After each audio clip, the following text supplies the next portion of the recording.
Hello, hello, my beauties and bees, and welcome to yet another episode of SciFails, uh, where we pick apart like the worst scientific arguments imaginable, from claims about prehistoric animals to windmill cancer and everything in between. Today, we are actually going to be visiting a topic that I just happen to enjoy quite a bit, and hopefully you do too, because we are going to talk about how dragons are dinosaurs and dragons are real or whatever. some nonsense along that line. I found two videos that seemed like they were written on the same script. One of them is put out by this Riddle channel with 5.56 million subscribers, newly found real evidence of the existence of dragons on Earth. And then the second one is put out by Earthly, and it's called "Scientists' Insane Discovery of Dragon Bones that Prove They Exist." So I'm gonna watch this one, but I watched them both, and the verbiage and direction of the video and everything is almost exactly the same. So yeah, let's go. In the year 2004, in South Dakota, three paleontologists stumbled upon an ancient skull whose identity puzzled experts. Despite concerted efforts over 2 years to ascertain its owner, the artifact remained neglected, gathering dust within a museum. Specialists were unable to establish the connection between the skull and any recognized animal species. The creature was called Dracorex hogwartsia due to its striking resemblance to a magical creature from the Harry Potter series. Despite varying opinions, Yeah, just talking about. We start off by talking about the dinosaur that they named after the dragons from Hogwarts, but it's a Paracelophus is the, or not Paracelophus, Pachycephalosaurus is what the is, or Pachycephalosaurus is the group that this one falls into, which were herbivores for one thing, so they're not dragons. Dragons are predatory. a consensus among most experts suggested that it likely represents a juvenile specimen. Interestingly, considering the dimensions of the skull, it is speculated that the creature must have measured at least 3 meters or 10 feet in length. Consider the immense size it could attain in adulthood. Then, in 2017, a fully intact skeleton of a similar creature was discovered in China. How is that similar? In Alaska, it looks nothing like the Hogwartsy specimen. Specialists unearthed feathers that may have belonged to the same creature. What? Astonishingly, there is strong evidence suggesting that these creatures may have coexisted with our ancient descendants.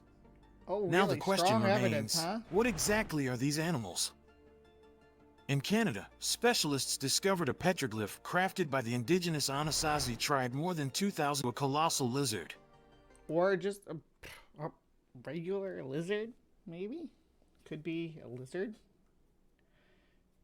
Scaled up? A similar depiction of a reptile with wings was identified in the San Rafael Swell, Utah. Wait, is this not a dragon anymore? They used to say this one was a dragon. The consensus is pretty consistent that this is like a heron or a crane, but some sort of wading bird that they were trying to depict here. The lizard that they showed, though, what was dragon-like about them? Unless you're saying that dragons are just big lizards, in which case we have a whole other subject to try to dive into and see what about a lizard would make it a dragon other than size, because dragons have other characteristics too, or they generally do. This particular rock art is attributed to one of the indigenous tribes and dates back around 4,000 years. Upon close examination, one can observe that the creature depicted in this petroglyph features an elongated head, expansive membranous wings, and clawed feet, creating a resemblance to an unidentified dinosaur species. Moreover, there are additional discoveries suggesting that ancient humans encountered such creatures on multiple occasions. In 1966, Dr. Javier Cabrera Darquilla was presented with an inscribed stone as a gift from a friend. Ooh, are we talking about the Ica stones? Ah, yay! I thought we'd get to these. Oh goodness! So the Ica stones are well known young Earth creationism ornaments. And what else to call them besides ornaments? There's hundreds of them. They're all hand carved and depict everything from aliens arriving on Earth in spacecraft to dinosaurs and beyond. On the stone depicted an extinct fish. Due to Cabrera's keen fascination with prehistoric artifacts, he embarked on a quest to find and acquire similar stones. Consequently, his collection grew to encompass over 15,000 pieces, with some of these stones portraying creatures that bear a striking resemblance to dinosaurs. Right, because they were made in modern times. They even know how these were made. The guy who made them wasn't in denial about how they were making them. He said, "Yeah, we would you'd carve them with like a Dremel tool type thing, carve them, and then they would wrap them in dung and bake them until they looked old." Morning, Tsunami. One of the stones depicts a person riding on the back of such a creature. This poses a significant challenge as humans are believed to have emerged after the extinction of dinosaurs. References to enormous reptiles with lengthy tails or wings and formidable teeth are prevalent in myths spanning various cultures worldwide. The Bible subtly mentions them as well. Upon reading, we discover that on the fifth day of creation, God created immense sea creatures and winged beings. So we're talking about Bible stuff. Of course, it always comes back to the Bible. Why wouldn't it? The term used in biblical Hebrew to describe these creatures can be translated as a dragon. If we give credibility to the sacred text, humans might have once coexisted with these beings, perhaps even sharing space on Noah's Ark and enduring the flood. Yeah, we need some evidence of that, though, because this is not. These are just assertions you're making here. Allusions to dragons are not confined to the Bible alone. How do you look at this dinosaur and think this is an actual dragon? Like an actual dragon. What about this dinosaur makes you think dragon? Because it has horns on its face and on its head. Lots of animals, lots of dinosaurs have horns and spikes and scoots. Does not make them dragons. Lots of living animals have those features too. In the realm of ancient Babylonian mythology, Gilgamesh, a heroic figure, vanquished a colossal dragon named Humbaba, who guarded the entrance to the cedar forest. In an Anglo-Saxon epic poem, Beowulf extracted Grendel's arm to obtain a claw from a dragon. The travels of the renowned explorer Marco Polo contain depictions of lengthy serpents with small clawed appendages. Nevertheless, the culture that bestowed the most attention upon dragons appears to be the Chinese. They boast a collection. If you want to call the lung, if you want to say it's the same phenomena as a dragon, that's kind of a stretch. But I know that traditionally that lungs are classified that way, but there's so much more to them as spiritual beings than we ever attribute to dragons in Western society. The lung is a type of almost a deity level, at least as far as its control over the elements of the sky and wind. I think rain and storms too. Of dragon myths, often incorporating these mythical creatures as heraldic symbols. Despite captivating, they didn't have wings in Chinese mythology, though. Lungs didn't have wings. They just flew. We did gnomes this morning, Sumami, for Cryptic Corner. We had gnomes. Legends and ancient artwork, possessing tangible physical evidence of dragons presents an entirely different challenge. In 2017, inhabitants of the Chinese village of Zhengzhou discovered something highly unusual in a field, an unidentified animal skeleton. Perplexingly, the creature measured 18 meters or 59 feet in length and comprised numerous segments. With disproportionately small arms and a skull reminiscent of a cow, the origin of this enigmatic find remained a mystery. Despite its scientific ambiguity, certain superstitious villagers insisted that they had stumbled upon the remains of a real dragon. Officials offered no statements regarding the find and opted not to subject the remains to scientific inspection. Eventually, a consensus emerged, asserting that the skeleton was likely a prop from a film, although no one could identify the specific movie. The ultimate fate of the discovery remains uncertain as it inexplicably vanished. It might be prudent to dismiss the entire episode as a prank, except for the fact that similar findings have been reported in other parts of the world. It's made, but the thing is you look at it, and it's made out of, hold on. The ultimate fate of the It's made out of a cow skull.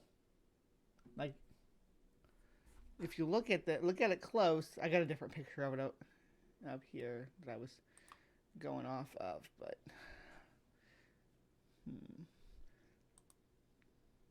let's look at these pictures a little more closely. I hate the Daily Mail, but I found they have a good set of pictures on it, so let's go with that. All right, so these bizarrely trimmed photos are the alleged dragon, right? And those ribs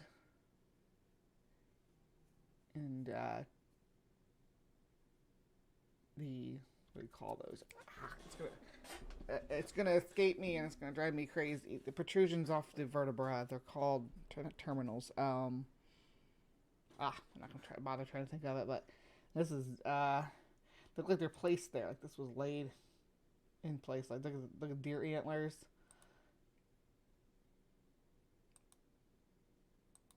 Yeah. So I'm anyway. Not you. You. Discovery remains uncertain as it inexplicably vanished. Right. It might be prudent to dismiss the entire episode as a prank, except for the fact that similar findings have been reported in other parts of the world.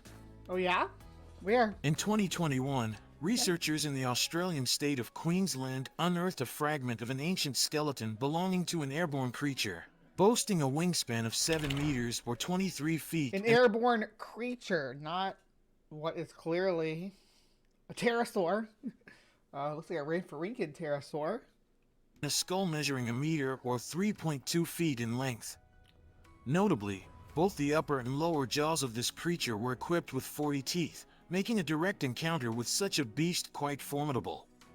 Archaeologists theorize that the creature possessed an exceptionally long neck, coupled with a compact... They keep calling it a creature. It's a pterosaur. ...body, suggesting it may belong to a rare species of flying reptile known as an angora, which thrived around 112 million years ago and likely subsisted on a diet of fish.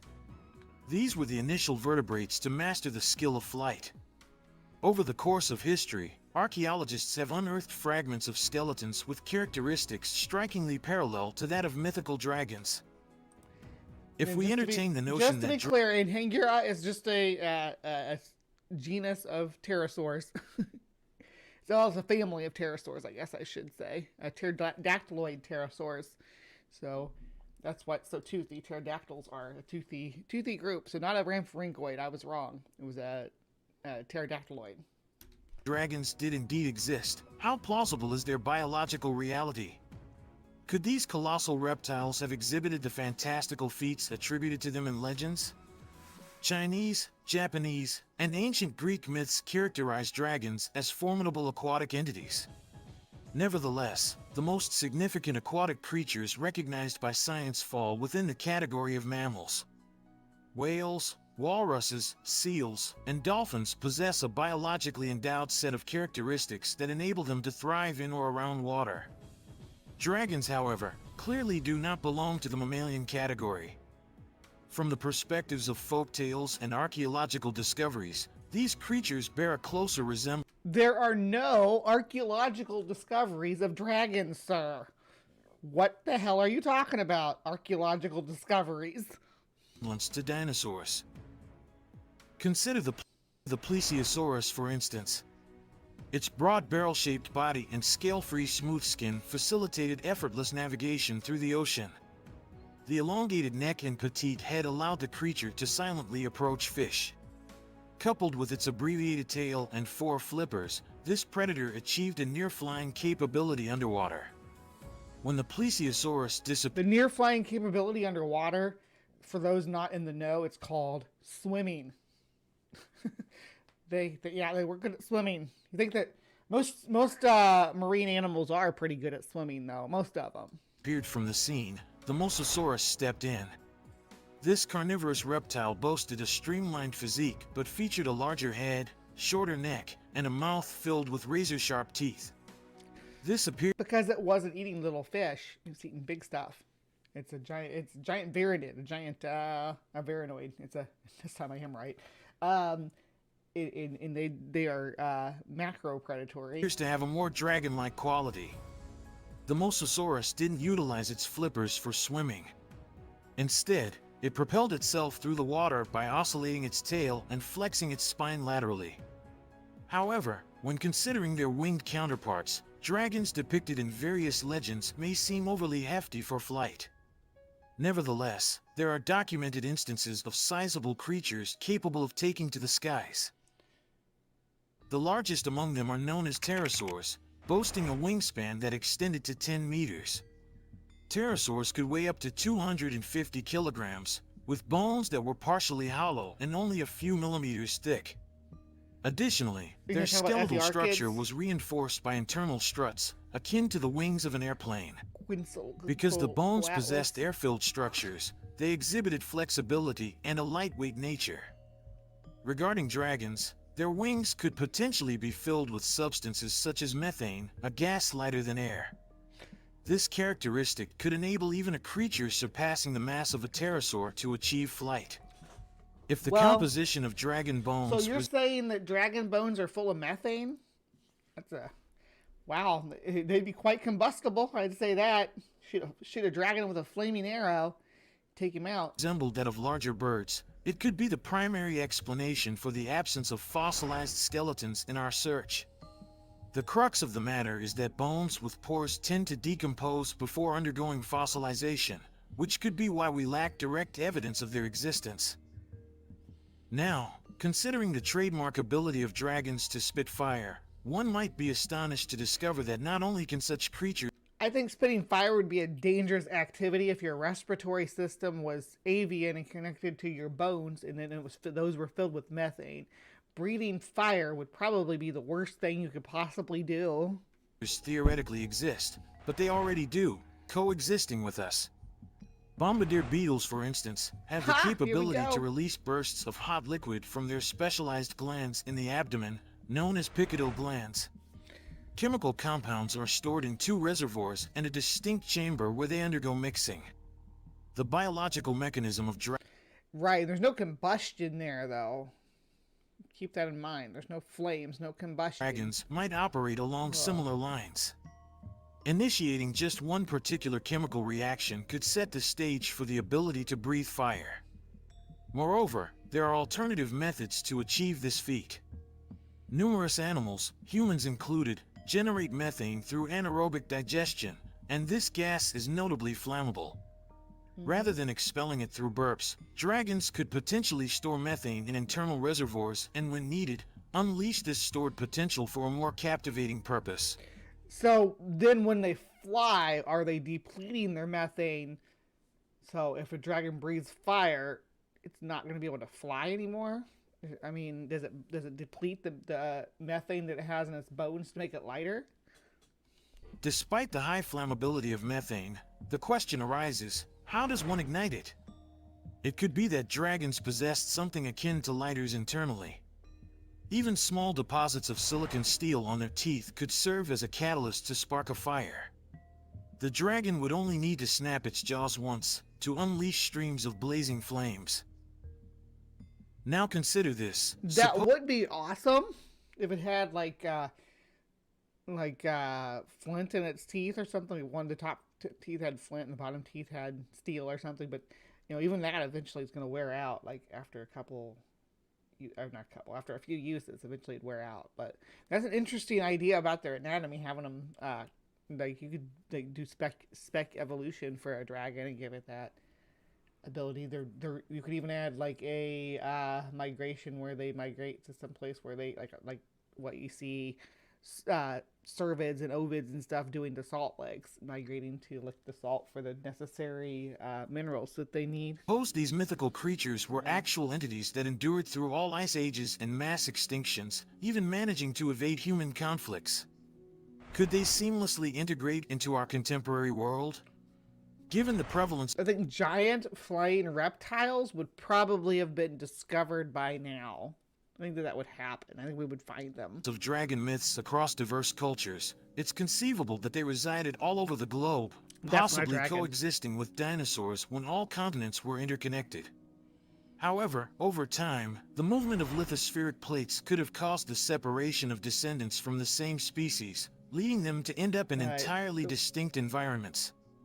Consequently, it is conceivable that various dragon species... Look at those weird eyes on this one. It's like human eyes. But,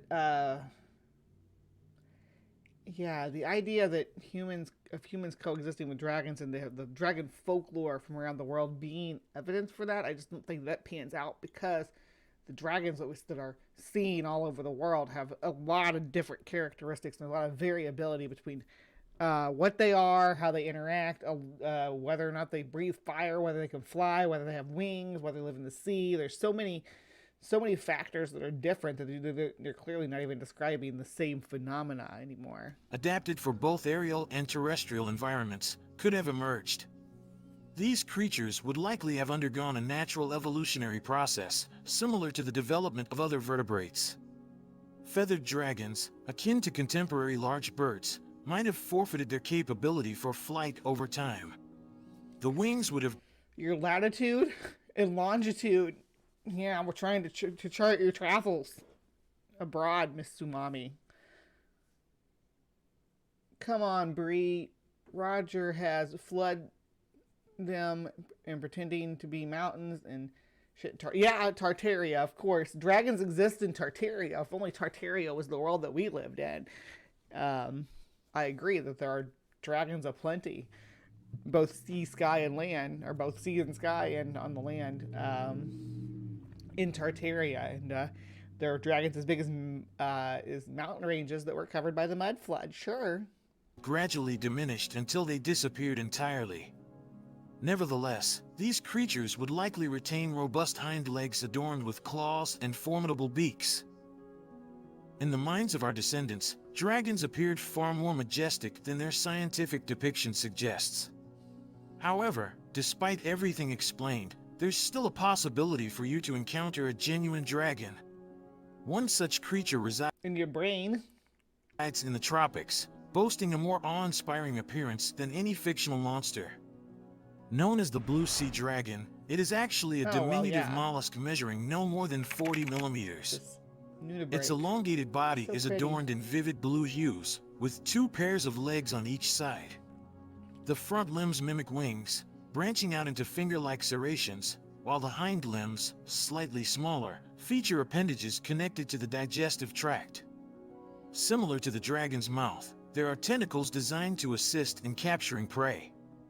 This creature has the ability to patiently wait for hours, stealthily scanning the water to an extent that it goes unnoticed. Can you imagine encountering it if it were hundreds of times larger? What do you think? Did dragons actually exist in our world? Leave your thoughts in the comments section below. Thanks for watching and see you in the next video. All right, so what do you guys think? Did dragons actually exist in the real world? Did dragons once roam our great planet and, consume villagers and kidnap princesses or eat horses or something like that? No. My opinion is no. There's never been anything that we would call a dragon in reality. But if you have a different opinion, if you think that at some point in time that we did exist with dragons or that dragons ever existed at all, tell us about it in the comments down below. We are always happy to listen to your scientific claims about the existence of supernatural or unnatural creatures from myth and mythology, making that transition from fiction to reality and entering our world. If you have evidence of that, bring it on, my dear. I am ready for it. to my live from the Hive audience, thank you so much for sticking with me. There's more show to come. Thank you so much, everybody, for sticking around for a little bit of Hive Sci, though. Now, today on SciFail, we went back and kind of did a little bit more of a scientific approach to the dragon myth, but we have done this in the past, so I do have other dragon videos in my back catalog too, if that interests you. Please remember to be kind, take care, and we'll see you next time.